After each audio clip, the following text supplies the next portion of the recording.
bumaba ka. Sabi ko nga, babalik ako doon sa binilhan ko kasi baka mayroon na silang large kasi medium lang yung medium, large lang yung nabili. Me, baka nga ampon ka, me.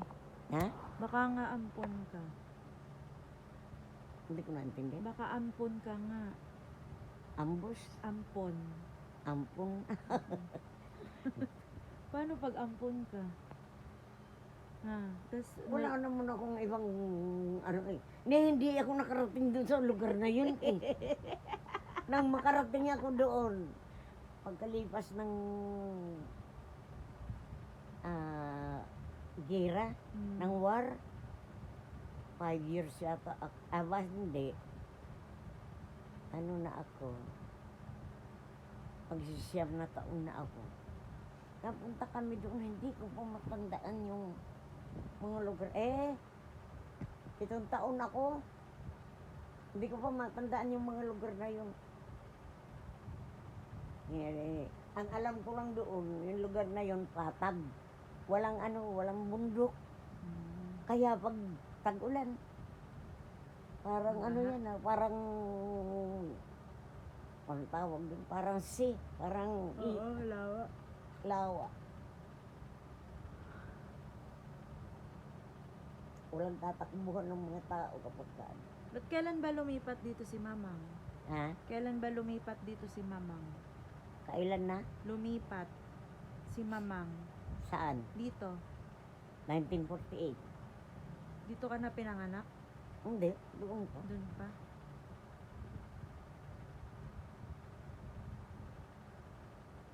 Saan na kayo tumira nun? 12 years na ako nung Saan na siya tumira nun? Na? Saan na siya tumira? Break ka kami diretso. Si Mamang? Kasi ang papang ay sa pabrika nakatira. Ang papang, 1936,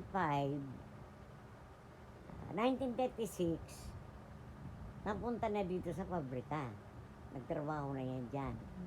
Nang magyera,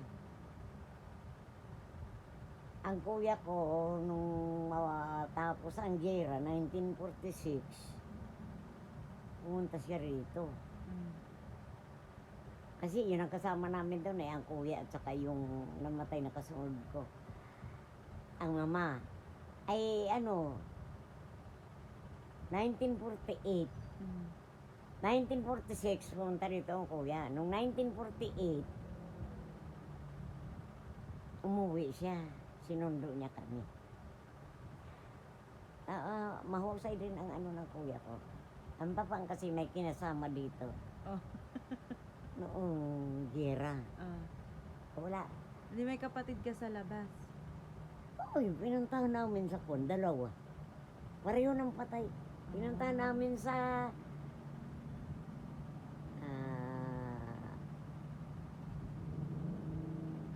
Mindanao. Kasama ko si Tita Helen. Ay, nagboracay kayo? Ay, 1915. wala Boracay. Aklan.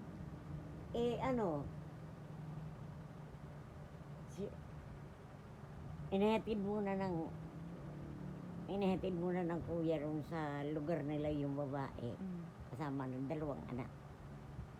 Doon sa Leyte, taga Leyte yun.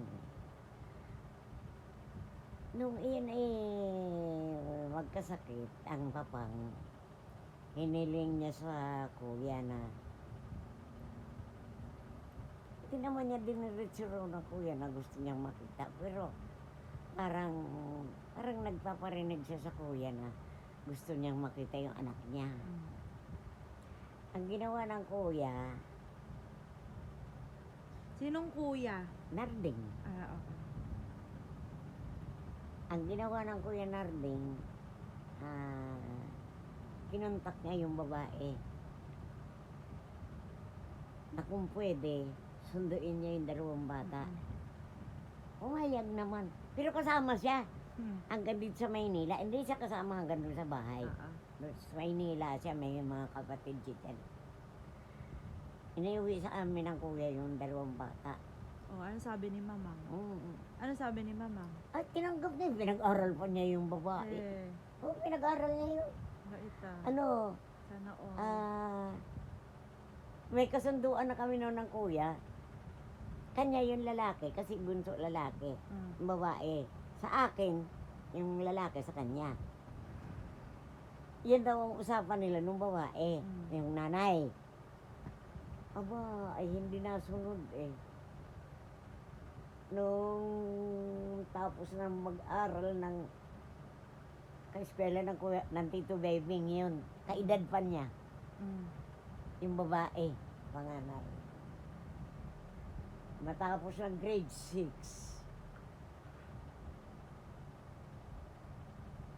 pumunta doon yung babae. Oh. Kukunin na raw niya yung mga bata. Mm. Ay, siyempre, hindi mo naman mapipiit yun. Nanay niya yun. Inanay nila yun eh. Mm. Inuwi niya, nagpunta sila sa Mindanao, doon sila namuhay. Kasi may kamag-anak, may kapatid pala sa Mindanao, yung babae. Kaya, hindi na namin na ano yun. Nang mamatay ang papa, may sulat na dumating sa amin na uuwi daw dito yung mga anak. Pero may asawa na yung babae. Makauwi siya, kasama niya asawa niya. Nakita niya ang papa. Tapos nung umuwi sila, hindi na sila nakabalik dito. Yung lalaki, hindi namin nakita yun. Namatay na, namatay yung lalaki, may pamilya na rin. Mm. Hindi ko nakita ang mga anak mo. Yung babae, napunta pa siya dyan sa, hindi mo naalala mo yun si Sarah? Mm. Napunta sa natigil sa akin yung Oo. tinubos ng mga Tito Nonoy Sa sa abroad? abroad. Ah. Anak niya yun. Ah. Oo, naalala ko. Oo, pati siya napunta diyan sa bahay. Natigil na ano sila ng 3 araw yata, 4 na araw sila sa bahay. Yung anak na babae, balo na siya nung mapunta diyan na wala na yung asawa niya. Muslim. Oo nga, Muslim. Ayun si Sarah ay Muslim ang asawa noon eh. Talagang Muslim sila kasi Muslim Mindanao ang naging asawa. Kaya lang ngayon, hindi na yata, hindi na siya ano na siya ng,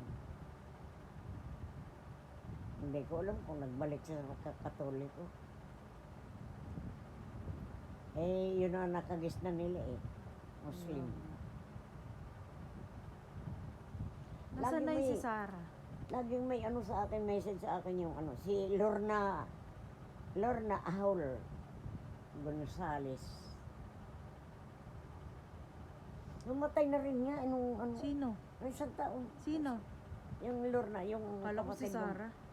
yung kapatid ng babae. Una nga namatay yung lalaki eh. Si Rodi.